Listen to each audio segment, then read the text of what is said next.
नमस्कार, अपना उत्तराखंड देख रहे हैं आप सभी। आपके साथ मैं हूं जीनत सिद्दीकी। शुरुआत करते हैं खबरों की। रक्षा मंत्री राजनाथ सिंह आज पिथौरागढ़ में बीआरओ के एक पुल का वर्चुअल उद्घाटन करेंगे। बीआरओ ने मुंसियारी जौलजीबी रोड पर जौनाली नाले पर 70 मीटर लंबा पुल बनाया है। उद्घाटन के दौरान क्षेत्रीय सांसद अजय टम्टा भी रहेंगे। बीआरओ ने बॉर्डर इलाकों में जौनाली पुल के अलावा 3 अन्य पुलों का भी निर्माण किया है, जिनका उद्घाटन भी आज रक्षा मंत्री वर्चुअली करेंगे। चाइना बॉर्डर के करीब बने इन पुलों को सुरक्षा के लिहाज से काफी अहम माना जा रहा है। कार्यक्रम में सीएम तीरथ सिंह रावत भी आज वर्चुअली जुड़ेंगे।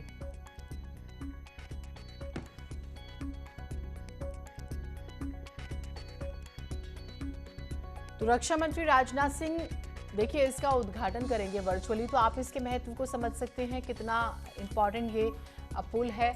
विजयवर्धन उप्रेती हमारे साथ जुड़े हुए हैं। विजय, इस पूरे पुल की महत्व के बारे में बताइएगा। पुल के कितना ये जरूरी था, कब से इसकी मांग थी और किस तरह के बड़े फायदे होंगे, और उद्घाटन कब तक हो जाएगा, क्या टाइमिंग है? जीनत, मैं आपको बताऊं तकरीबन 11 बजे वर्चुअल उद्घाटन इन पुलों का होना है। ये 4 पुल है। इसमें सबसे महत्वपूर्ण जौलजीबी मुंशियारी में जो जोनाली नाले पे बना 70 मीटर मोटर पुल है, ये लंबा है। और इसके अलावा तवाघाट घटिया बगड़ में भी 140 फीट का एक वैली ब्रिज है, और एक जौलजीबी मुंशियारी रोड में 180 फीट का वैली ब्रिज है। दूसरा मुंशियारी मिलम रोड में 140 फीट का वैली ब्रिज है। मिला के 4 पुलों का यहाँ पर उद्घाटन होना। मैं आपको बताऊं, ये चारों के चारों पुल चीन बॉर्डर को जोड़ने वाले रास्तों में बन रहे हैं। तो एक तरीके से ये कह सकते हैं कि जो हमारा सुरक्षा तंत्र है वो मजबूत होगा। जो जवान चाइना बॉर्डर पे सुरक्षा तैनाती करते हैं उनकी आवाजाही के लिए बहुत आसान होगा। इसके बाद इसके अलावा जो बॉर्डर में रहने वाले ग्रामीण हैं उनको भी काफी राहत मिलेगी, क्योंकि पुलों के बनने से बॉर्डर की जो कनेक्टिविटी है वो बहुत आसान हो जाएगी। जी, तो ये इस लिहाज से भी बहुत महत्वपूर्ण है। स्थानीय लोगों का जिक्र हुआ, स्थानीय सेना के जवानों का जिक्र हुआ, कनेक्टिविटी की बात हुई। 11 बजे का वक्त है। बहुत शुक्रिया आपका तमाम जानकारियों के लिए। उधर रामनगर में रविवार से ही बीजेपी का चिंतन शिविर शुरू हो चुका है। इस शिविर में पहले दिन प्रदेश प्रभारी दुष्यंत गौतम, प्रदेश सह प्रभारी रेखा वर्मा, सीएम तीरथ सिंह रावत, प्रदेश अध्यक्ष मदन कौशिक मौजूद रहे। शिविर में मुख्य रूप से 2022 विधानसभा चुनावों के लिए रणनीति बनाई जा रही है। आज 5 सत्र में मीटिंग होनी है, जिसमें विपक्ष की राजनीति, सरकार की कल्याणकारी योजनाओं पर भी चर्चा की जाएगी।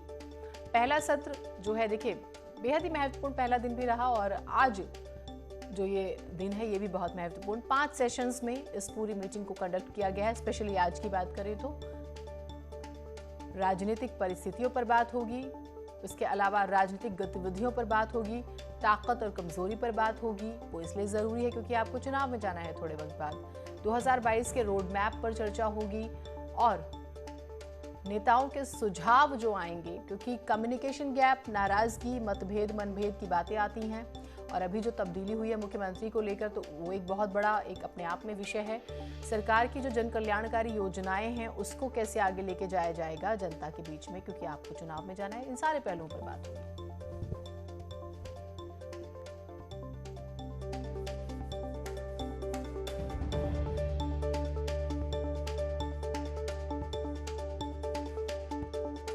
रविवार से यहाँ शुरू हुआ है, जिसमें पहले दिन कोविड को लेकर के चर्चा हुई है कि कोविड में किस तरह से बीजेपी ने, सरकार ने और संगठन ने काम किया है और कार्यकर्ताओं ने काम किया है। अब आगे की बारी है। आज दूसरे दिन में यहाँ पर जो मुख्य फोकस रहने वाला है वो 2022 की विधानसभा चुनाव को लेकर के रोड मैप तैयार करने की तैयारी की जाएगी। किस तरीके से 2022 का जो चुनाव है वो फतह किया जा सके, इसको लेकर के 5 सत्रों में ये चर्चा यहाँ पर होगी, जिसमें हर सत्र 1.25 घंटे का होगा। इस सत्रों में जो है किस तरह से सरकार की योजनाएं, जो जन कल्याणकारी योजनाएं हैं उनको जनता तक पहुंचा जाए, कार्यकर्ता जो है किस तरह से वो आगे इसको बढ़ाएं, और जो अब इनमें क्या सुधार किया जा सकता है और इस तरह की क्या योजनाएं लाई जा सकती हैं जो जिनसे जनता का हित हो सके।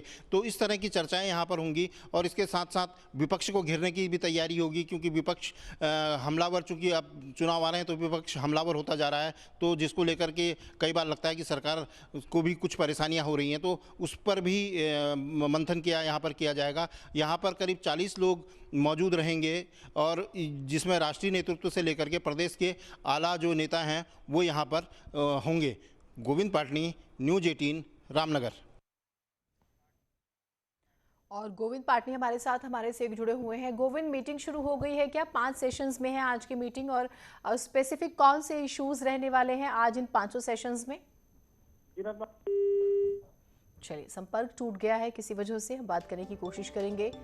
देखिए, अब जो भी एक्टिविटी होगी, जो भी गतिविधियां, वो 2022 को सामने रख के होगी।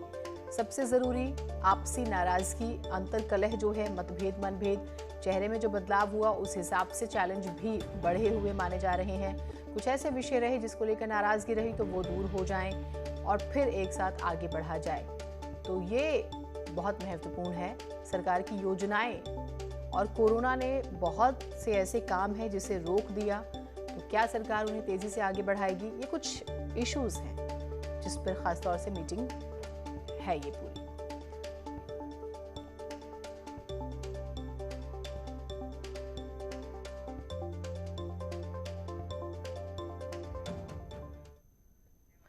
अब बात उत्तराखंड कांग्रेस से जुड़ी बड़ी खबर की करते हैं, जिसमें नेता विपक्ष के नाम पर आज फाइनल फैसला हो सकता है। नेता विपक्ष को लेकर कांग्रेस के सभी विधायक दिल्ली पहुंच चुके हैं।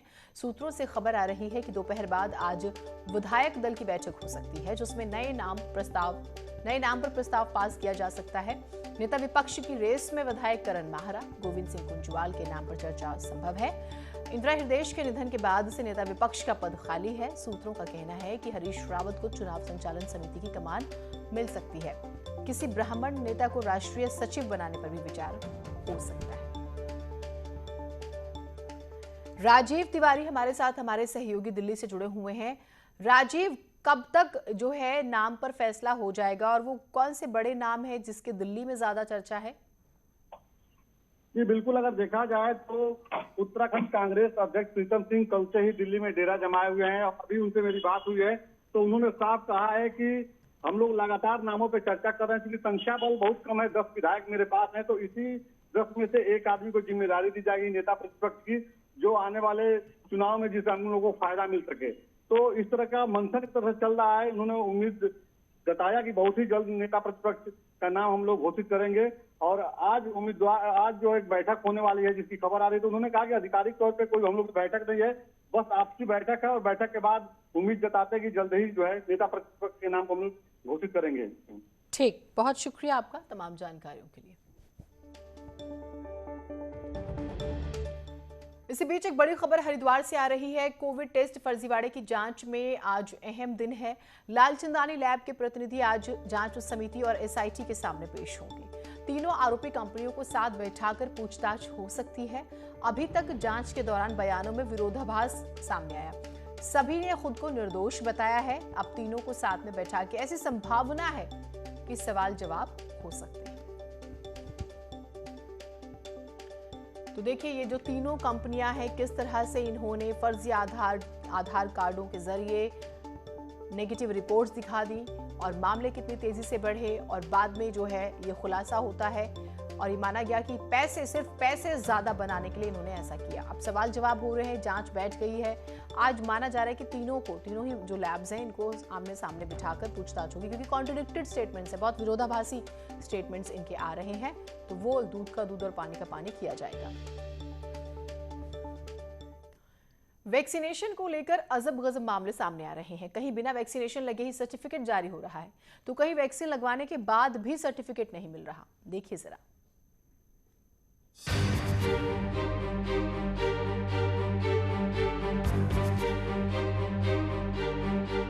देहरादून में लोग एक तरफ जहां वैक्सीनेशन के स्लॉट नहीं मिलने के चलते परेशान हो रहे हैं, वहीं कुछ मामले ऐसे भी सामने आ रहे हैं जहां लोगों को वैक्सीनेशन के स्लॉट मिलने के बाद सेंटर से वैक्सीन खत्म होने की बात कहकर वापस भेजा जा रहा है, लेकिन उन्हें बिना वैक्सीनेट हुए सर्टिफिकेट जारी किए जा रहे हैं।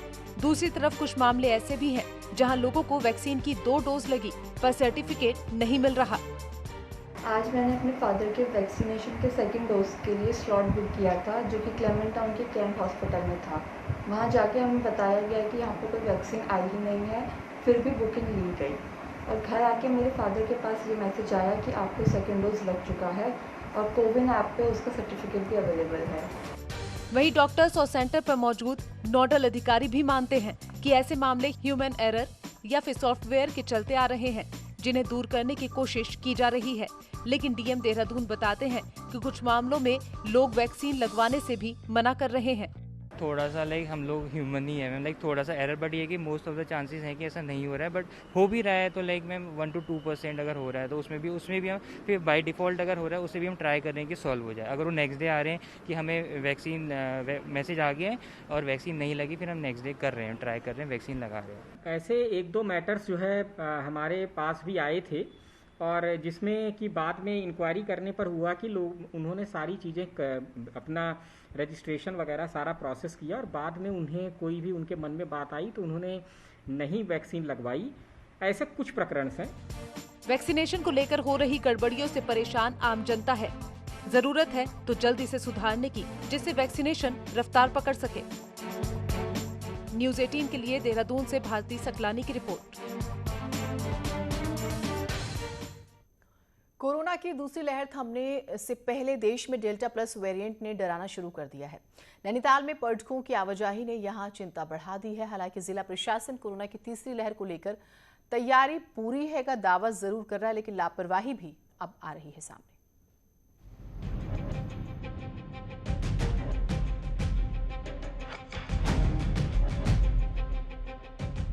नैनीताल के पर्यटन स्थलों पर इन तस्वीरों ने स्वास्थ्य और जिला प्रशासन को सोचने पर मजबूर कर दिया है। रोजाना पहाड़ पहुंच रहे हजारों पर्यटक कोरोना के नियमों का पालन नहीं कर रहे हैं, तो इन पर्यटकों के सीधे संपर्क में आ रहे दुकानदार, टैक्सी ड्राइवर, नाव और घोड़ा चालकों को संक्रमण की तीसरी लहर का खतरा डरा रहा है। हालांकि नैनीताल डीएम शहर को कोरोना से बचाने के लिए इन सभी को वैक्सीन पूरा करने का दावा कर रहे हैं। हम लोगों ने जो प्रयास किया है अभी तक लगभग 90% जो हमारे बोट वाले हैं या रिक्शे वाले हैं और साथ ही साथ जो घोड़े वाले हैं उनका हम लोगों ने वैक्सीनेशन कराया है। दरअसल अप्रैल के बाद पर्यटन बंद था, लेकिन अब सरकार से मिली छूट ने सैलानियों का रुख पहाड़ की तरफ किया है। कई पर्यटक बिना RT-PCR रिपोर्ट के यहाँ आ रहे हैं, तो पुलिस भी इन पर्यटकों से पूछताछ से बच रही है। हालांकि डॉक्टर इन हालातों को बड़ा खतरा बता रहे हैं। अभी तो हमारा पहाड़ जो है, अभी तो हम लोग जो है कोविड के बहुत कम केसेस हमारे यहाँ हो गए हैं, लेकिन अगर कोई केसेस इस तरह के बाहर से अगर आते हैं तो हम लोगों के लिए ये परेशानी का सबब होगा। पिछले कुछ दिनों में नैनीताल में कोरोना के मरीज ना के बराबर आए और अब ये भीड़ को देखकर चिंता शहर के लोगों को डरा रही है। ऐसे में जरूरत है तो प्रशासन को कोविड गाइडलाइन के पालन कराने की, जिससे लोगों को सुरक्षित रखा जा सके। साथ ही लोगों की जिम्मेदारी है कि वो अपने शहर को कोरोना से बचाए ताकि लोग सुरक्षित रह सके। नैनीताल से बीरेंद्र बिष्ट के साथ ब्यूरो रिपोर्ट, न्यूज़ 18 नेटवर्क। उधर मेडिकल कॉलेज श्रीनगर गढ़वाल में मानदेय बढ़ाने की मांग को लेकर आंदोलित इंटर्न डॉक्टर्स के आंदोलन को दबाने की कोशिश का आरोप लगा है। इंटर्न डॉक्टर्स का आरोप है कि आंदोलन को दबाने के लिए कॉलेज प्रशासन दबंगई का सहारा ले रहा है। कॉलेज प्रशासन ने ड्यूटी टाइम के बाद और कॉलेज परिसर से बाहर प्रदर्शन करने पर रोक लगा दी है। नोटिस देकर कार्रवाई भी शुरू कर दी है। इंटर्न डॉक्टर्स ने इसका विरोध किया। इसके पीछे कॉलेज प्रशासन का अपना तर्क है। उसके ऊपर हमारे ऊपर नोटिस निकाला गया कि आप लोगों ने अनुशासन भंग किया है। आप लोगों का जो प्रोटेस्ट है वो इनडिसिप्लिनरी है, जो कि ऐसा नहीं है, क्योंकि हमने जो भी प्रोटेस्ट किया है वो ऑफ ड्यूटी किया है। ऑन ड्यूटी हमने अपनी सारी ड्यूटीज़ की हैं। जब हम लोग अपनी ड्यूटी आवर्स से फ्री हुए हैं उसके बाद हमने प्रोटेस्ट किया है और किसी तरह का न्यूसेंस क्रिएट नहीं किया है। कोविड महामारी का जो वर्तमान सिचुएशन है, प्लस उनके बॉन्ड के अधीन जो हमारी संस्थान में जो उन्होंने अपना लिख के दे रखा कि हम जो है कोई ऐसा काम नहीं करें जिससे संस्थान और मरीज हित प्रभावित होते हैं। यहाँ से उनका रिप्रेजेंटेटिव ऑलरेडी जो है अग्रसारित किया जा चुका है, तो इसका औचित्य नहीं बनता है कि वो जो है ऐसा काम करे जिससे कि जो मरीज हित प्रभावित होते हो। उधर पौड़ी के खिरसू स्थित ANM ट्रेनिंग सेंटर का हॉस्टल वैसे तो स्टूडेंट्स के लिए बनाया गया, लेकिन वहां राज बंदरों का चलता है। बदहाल स्टूडेंट्स हॉस्टल की स्थिति का अंदाजा छात्राओं के कमरों में मौजूद इन बंदरों को देखकर आप लगा सकते हैं। हॉस्टल की टूटी खिड़कियों से बंदर कमरे में घुसते हैं, रखे सामान को बर्बाद करते हैं। बारिश में टपकती छतों और दीवारों की वजह से भी स्टूडेंट्स को परेशानी है। स्टूडेंट है, एक चीज़ भी हमारे लिए बहुत वो है, लेकिन वहाँ पे बंदर आते हैं, दरवाजे से कम खिड़की से ज़्यादा आते हैं, ठीक है। और खिड़की सारी टूटी हुई हैं। दी है एप्लीकेशन लिखते लिखते थक चुके हैं सर। हम बस ये चाहते हैं सर से कि वो हमारे हॉस्टल में जो भी डैमेज हो रखा है वो सही करें। यहाँ पे कुछ रिपेयरिंग होनी है, जैसे मैस में भी वहाँ पे खिड़कियाँ टूटी है, बंदर आते हैं तो खिड़कियाँ तो कांच तोड़ जाते हैं। ऐसी कुछ छत पे भी वहाँ पे हॉस्टल की छत पे भी काम होना है, पानी वानी टपकता है और खिड़कियाँ काफ़ी टूटी हुई हैं। और पानी की भी प्रॉब्लम थी वहाँ पे, तो मेरे द्वारा सब निरीक्षण किया गया था।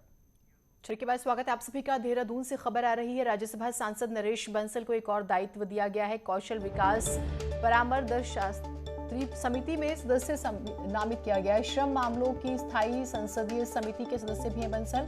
कौशल विकास के नए केंद्र खोलने का प्रयास करेंगे, ये उन्होंने कहा है, तो बड़ी जिम्मेदारी उन्हें दी गई है।